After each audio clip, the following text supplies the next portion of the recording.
guys आज पनि हामी यस्तो डेन्जर ठाउँमा यति रमाइलो ठाउँमा आइरहेका छौँ जुन कि रारा ताललाई फलो हान्ने ठाउँ हो यो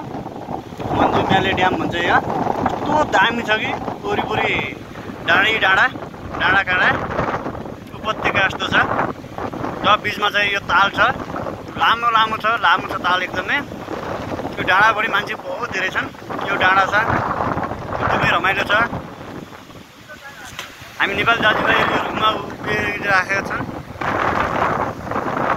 हामी सबै नेपाली दाजुभाइहरू सबै अपरेटर रमाइलो छ घुमघाम छ